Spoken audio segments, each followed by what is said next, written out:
Ika-29 ng Mayo. Ako si Lorlyn Garcia Velarde, hatid sa inyo ang pinakamaiinit na balita sa bansa dito sa News Force.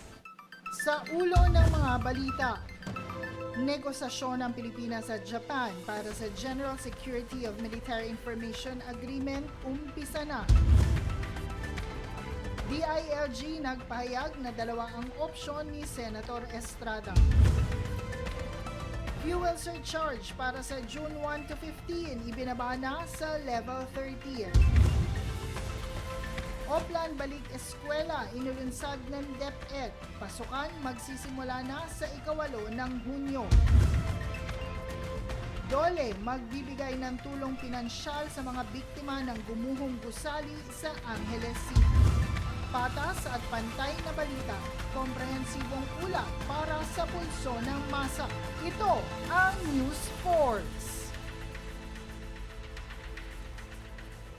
Sa ating pangunahing balita, sa isang post na inilabas ng Department of Interior and Local Government bilang mensahe ni Secretary John Vic Remulla, dalawa ang opsyon kaugnay sa impending arrest para kay Senator Jinggoy Estrada. Ito ay ang voluntary surrender or arrest. Ito ang standard procedure na sinusunod ng otoridad at ayon kay Secretary Remulla, nakausap niya si Estrada at kanyang sinabi ang surrender or arrest. Anya, sinabi ni Estrada na kanya itong pag-iisipan. Ayon kay Remulla, ang iniintindi ni Estrada ay ang tuhod na nangangailangan ng surgery.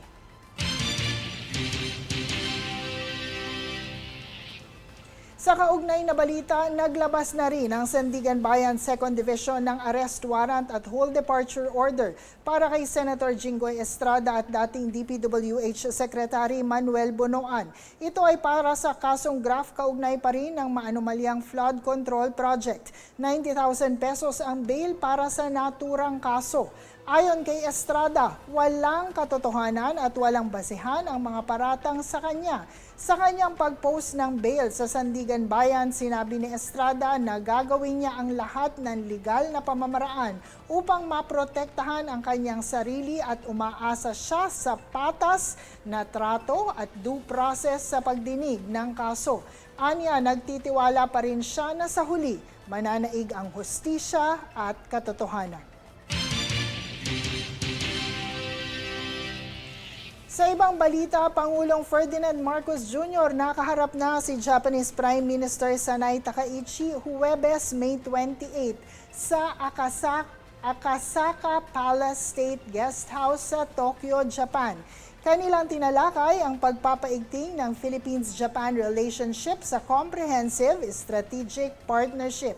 Kasama sa tinalakay ng dalawang lider ang economic partnership, energy resilience, decarbonization, cooperation in defense and security, maritime matters at emerging and future-oriented sectors.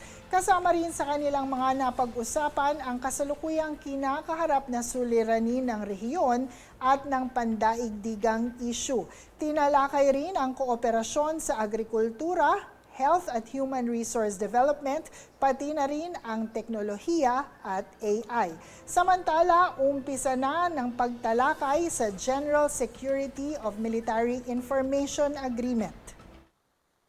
We jointly announce the commencement of the negotiations for the General Security of Military Information Agreement, as well as for the delimitation of our maritime borders. These are very important steps to further strengthen our defense cooperation and to uphold a rules-based maritime order. They will enhance the mutual trust between our two countries. These substantive discussions with the Prime Minister have demonstrated the vigor with which the Philippines-Japan Comprehensive Strategic Partnership will proceed, built on a foundation of friendship and shared values for peace, diplomacy, and adherence to international law.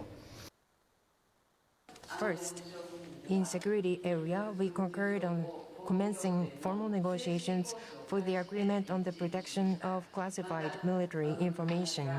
We also concurred to accelerate the exchange between the defense authorities towards the transfer of Abukuma-class destroyers and others. In order to respond to the regional strategic environment, which is growing more severe, Japan will further deepen cooperation with the Philippines.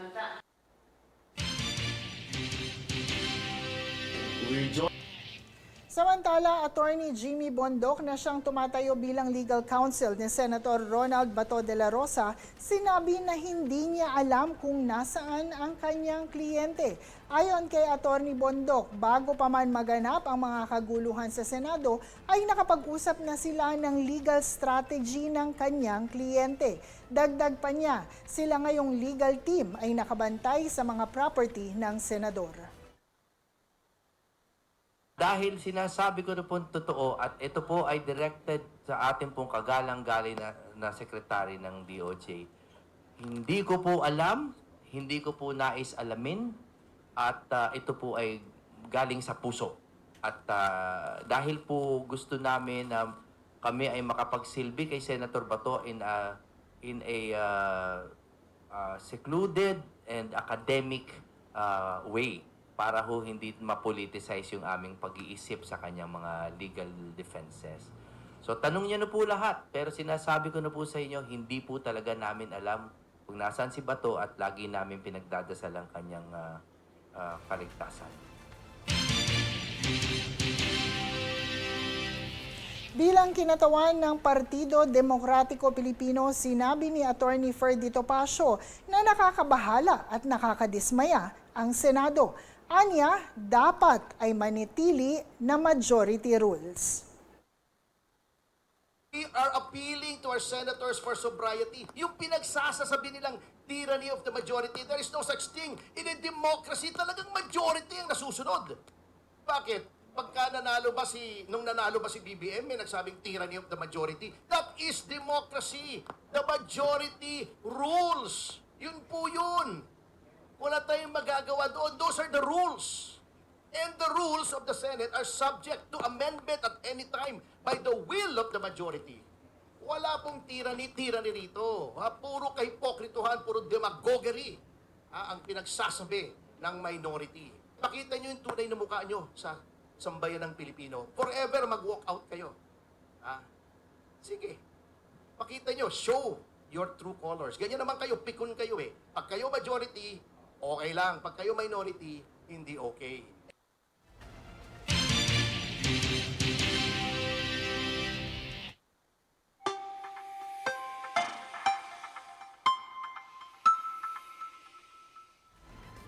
Sa atin pong lagay ng panahon, nakapasok na sa Philippine Area of Responsibility nitong Biyernes, alas 12:30 ng madaling araw, ang minamataang tropical storm at ngayon may local name na Bagyong Domeng. Huli itong namataan higit 1,200 kilometro sa silangang bahagi ng southeastern Luzon na kumikilos patungong northwestward. Hindi ito inaasahang magla-landfall at hindi pa ito direktang nakakaapekto sa bansa. Ngunit ang trough o buntot nito ay magdudulot ng pag-ulan at makulimlim na panahon sa Eastern Visayas at Caraga. Bukod dito, nakakaapekto rin ang southwesterly wind flow o paunang ihip ng habagat na magdudulot ng maulap na panahon at posibleng malakas na pag-ulan sa Palawan, kanlurang bahagi ng Visayas at Mindanao. Posible pang lumakas ang Bagyong Domeng sa Sabado at inaasahan naman itong lumabas ng par sa Lunes. Susunod sa News Force. Malacanang nagdeklara ng special non-working days sa Hunyo sa 5 lugar. Fuel surcharge para sa June 1 to 15 ibinaba sa level 13. DOLE magbibigay ng tulong pinansyal sa mga biktima ng gumuhong gusali sa Angeles City. Manatiling nakatutok para sa higit pang mga balita sa pagbabalik ng News Force.